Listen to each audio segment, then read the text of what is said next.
Super C blasted its way onto your NES back in 1990. Developed and published by Konami, Super C is the follow-up to the groundbreaking action game Contra. Like the original Contra, Super C started out as an arcade game released in 1988 and featured the return of Bill and Lance as the two main heroes. The arcade version of the game was a huge improvement over the first Contra arcade game, which honestly wasn't that great. The sequel, though, turns everything up several notches and goes way over the top with insane action and explosions everywhere. Though to many of us that got our first taste of Contra on the NES originally, Super C in the arcade still just didn't feel like a Contra game. Konami would finally come to the rescue 2 years later with the port of Super C to the NES, and it finally looked like the very thing us hardcore Contra fans were hoping for, a true sequel to Contra that looked and played like the original. So was Super C the follow-up we were all foaming at the mouths for all of those years? Or was Super C maybe just a bit too much like the original Contra that we'd all played for hours on end already? Well, grab your favorite headband and weapon power-up, because we're about to see if Super C can take down Red Falcon yet again. Start up Super C and you're met with that iconic Konami scrolling title screen, and then you're tossed directly into the game as soon as you press the start button. Once you're actually playing the game, you get Contra. If you've never played a Contra game before, then it's as simple as running to the right and shooting everything that's running or shooting at you. I'm not gonna spend a good chunk of this review on the finer points of Contra gameplay, since we've already got a lengthy review of the original NES Contra already posted on this channel. And while Super C may look like the exact same game from before, it actually has a few significant differences that sets it apart from its previous version. First off, yes, the gameplay is basically identical to Contra. If you've ever played the original game, then coming to Super C will literally be the exact same experience as far as how your character controls and what he can do. Again, we've already spent enough time on that in the other Contra review, so let's just move on and see what Super C offers over the original game.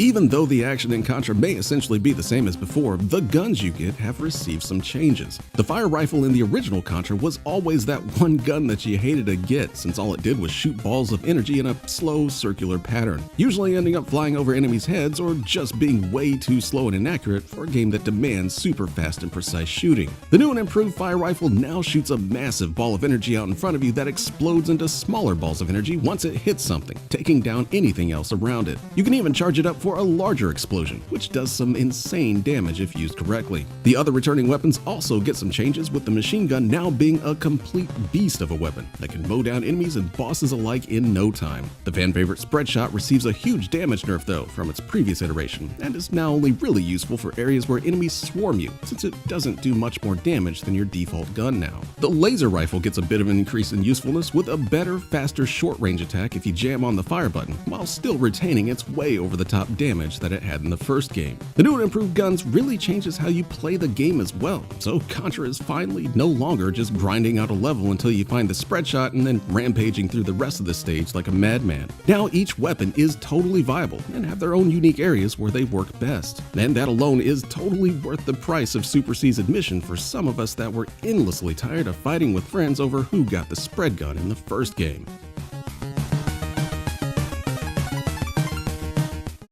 Powered-up guns are nice and all, but it just wouldn't be a Contra game without some really awesome stages to use them in, and this is another area where Super C really shines. While the game may at first seem like it's starting off with a more hardcore military theme, things definitely start to get way more alien in the latter half of the game, which almost makes it feel like two entirely separate games once you've gone all the way through it. Super C also does away with those cool third-person bunker stages from the first game, and now replaces them with a more commando-like top-down perspective. Personally, I love those original bunker stages, but it's hard to deny just how much they slowed the pace of the game down, along with just being kinda awkward overall. The new top-down stages only make a couple of appearances in the game, but both stages offer up a fun new perspective for Contra vets. And it's even more fun in co-op mode, since now both players can keep to their own areas without getting into each other's way as much. Bosses, of course, make their return in Super C and get a much needed shot in the arm in terms of keeping you on your toes. Those bosses in the first Contra definitely looked amazing for the time, but they really didn't do a whole lot besides that. Super C's bosses are much more mobile overall, and feel a lot less like the static sprites that their ancestors were.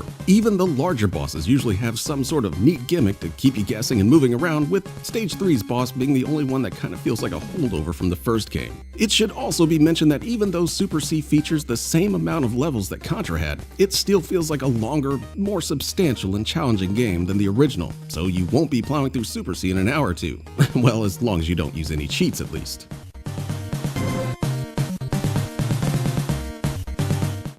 Overall, Super C's new weapons, settings, and challenging bosses make it feel like a much more refined game than the first Contra. Believe it or not, there's a lot of people back in the day that were actually disappointed with Super C, due to it just kind of feeling like it was treading water and being more of the same. Thankfully though, it's one of those games that's aged really well over time, and it's obviously an essential playthrough now if you're a fan of the Contra series. As for me, Contra was my all-time favorite game back when I was a kid. So of course I grabbed Super C at the mall the instant I could save up enough money to do so, and I wasn't disappointed in the least. Even if Super C was just a few more stages of Contra with no changes at all, I'd have probably still loved every minute of it. But all the fun changes and additions, even as minor as many of them are, really made Super C feel like a full-featured sequel in my book, and I still feel that way when playing through it these days. So if you're a fan of Contra, then there's really no excuse not to check out its NES sequel. While Super Contra on the Super NES may have been the huge step in the series that everyone was wanting out of Super C, there's no denying that this game still has more than enough firepower and action to keep any Contra fan satisfied.